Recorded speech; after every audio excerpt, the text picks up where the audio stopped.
पिछले 4 साल से सैफरॉन राजेश सिंह नाम का व्यक्ति मेरे नाम को बदनाम करने के लिए अभद्र टिप्पणियां कर रहा था अपने फेसबुक पेज पे, जिसपे उसके 5000 फ्रेंड्स हैं। लगातार शॉर्ट फॉर्म में रोकूजा लिख के मेरे बारे में, मेरे पति के बारे में, मेरे पिताजी के बारे में, मेरे घर वालों के बारे में अभद्र टिप्पणियां कर रहा था। लेकिन पिछले 2 दिन पहले उसने मेरा नाम पूरा लिख के रोशनी कुशल जायसवाल को प्रेग्नेंट करना पड़ेगा, उसके साथ बलात्कार करना पड़ेगा, तब जाके उसका मुंह बंद होगा। मेरा मुंह बंद करने के लिए उसने मुझे प्रेग्नेंट करने की धमकी दी, जिसके खिलाफ मैंने डीएम और कमिश्नर सर के खिलाफ के ऑफिस में एप्लीकेशन लिखा। और आज अपने बहनों के साथ, अपनी चाची मामी के साथ, अपने भाइयों के साथ उसके घर पे पहुंच के उसकी माँ, उसकी बेटी जो कि 16 साल की बेटी है, उसको बताने पहुंची कि उसका बाप, उसका पति किस तरह से दूसरी महिलाओं के साथ बलात्कार करने की धमकी दे रहा है। मैं अकेले घर से बाहर निकलती हूँ अपने बेटे को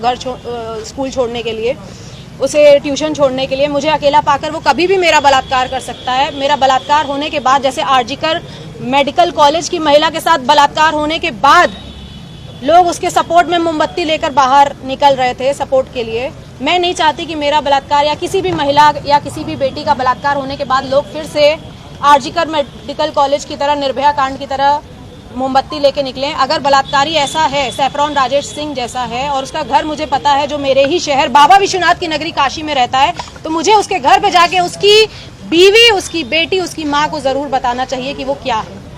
तो मैं उसके घर गई और उसके घर पे उसकी माँ, बहन, बेटी को जब मैं बताने लगी तो उन लोगों ने अपने घर के बाहर कुर्सियाँ फेंकी, हम लोगों के साथ हाथापाई करने की कोशिश की, जिसके खिलाफ अभी हम लोग थाना लालपुर पांडेपुर पे आके मुकदमा दर्ज करवा रहे हैं। और मैं आप सभी से रिक्वेस्ट करना चाहती हूँ कि सोशल मीडिया प्लेटफॉर्म पर अगर कोई भी इंसान आपको इस तरह से बलात्कार करने की धमकी दे रहा है और अगर आपको पता है कि उसका नाम और उसका पता क्या है, चुप मत बैठिए।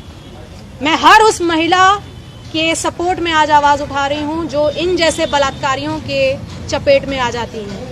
ये कितने महीने से चल रहा है? ये पिछले 4 साल से शॉर्ट फॉर्म में रोकूजा लिख के मेरा नाम खराब कर रहे थे और मेरे घर वालों के खिलाफ अभद्र टिप्पणियाँ, मुझे कभी भी कुछ भी बोल देना कि मैं अपने घर से पैसा लेके दुबई भागी हूँ या मैं ऐसी हूँ, मैं वैसी हूँ, कुछ भी कुछ लिख रहे थे। शॉर्ट फॉर्म में रोकूजा लिख रहे थे। मैंने कहा कि कुत्ता है, भौंक रहा है। ये कम से कम 250 पन्ने का फोटो स्टेट है जिसमें सारी चीज़ें लिखी हुई हैं।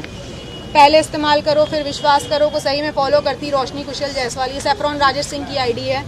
फिर इसमें लिखा है कि आखिर माल हो हमार, तहु के दिलवा देव, अब बात खत्म करा, फिर से प्रेग्नेंट करे के होई तब जाके रोशनी कुशल जायसवाल माल बनाओ। आप एक कांग्रेस की नेता भी हैं, क्या कहेंगी जिस तरीके से योगी सरकार लगातार बुलडोजर की बात करती है? योगी सरकार बुलडोजर चलवाती है, इन जैसे घर पे कब बुलडोजर चलेगा? और सैफरॉन राजेश सिंह नहीं, इसका नाम होगा आज से बलात्कारी राजेश सिंह।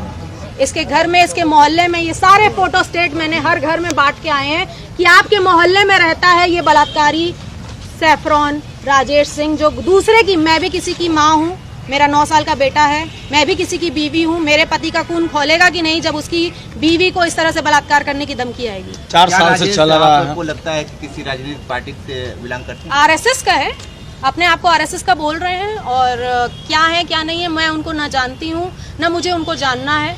बस ऐसे बलात्कारियों से अपनी माँ, बहन, बेटियों को बचाएं। बीएचयू में भी भाजपा के लोग 3 लोग गिरफ्तार हुए थे। हर जहां पे बलात्कार की बात होती है वहां भाजपा और आरएसएस के लोग ही शामिल होते हैं। मैं इसमें अभी कोई पॉलिटिकल बात नहीं करना चाहती हूँ। मैं एक महिला हूँ, मैं हर महिला के लिए आवाज उठा रही हूँ और ऐसे बलात्कारियों से बचें। वो ये जो लिख सकता है, इनके दोस्त अभी बाहर आके कह रहा है कि उसने बलात्कार अभी किया नहीं है, उसने लिखा है। का नाम क्या था? तो ऐसे दोस्तों को मैं कहना चाहूंगी कि वो दोस्त कह रहे हैं कि अभी वो उसने किया नहीं है बलात्कार, आप उसको बलात्कारी मत बोलिए, उसने सिर्फ लिखा है। तो जो लिख सकता है 5000 लोगों के बीच में मेरे लिए, वो करने में चूकेगा क्या? मुझे अकेला पाके कहीं पे भी, मैं हर वक्त अपने बॉडीगार्ड लेके नहीं घूमती हूँ, हर वक्त मैं अपनी चाची मामी के साथ नहीं घूमती हूँ। मुझे अकेले निकलना पड़ता है अपने बेटे को स्कूल छोड़ने के लिए। मैं उस समय 4 बॉडीगार्ड लेके नहीं निकलती हूँ। तो मेरे साथ कल कुछ हो जाएगा तो ऐसे बलात्कारी राजेश सिंह के खिलाफ उसके दोस्त आएंगे सपोर्ट करने के लिए, ऐसे सपोर्टर। उनकी बीवी भी कह रही हैं लिख दिए तो क्या हो गया?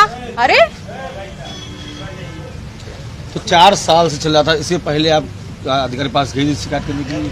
अरे ऐसे कुत्ते बहुत आते हैं, मेरे मिलियंस ऑफ फॉलोअर्स हैं जो भौंकते हैं शॉर्ट फॉर्म लिख के, लेकिन जब सामने मेरा पूरा नाम लिख के बलात्कार करने की जब धमकी थी, इसके पहले 2 साल पहले भी मुझे जान से मारने की धमकी आई थी, मैंने कंप्लेन की थी, मुझे इंसाफ मिला था।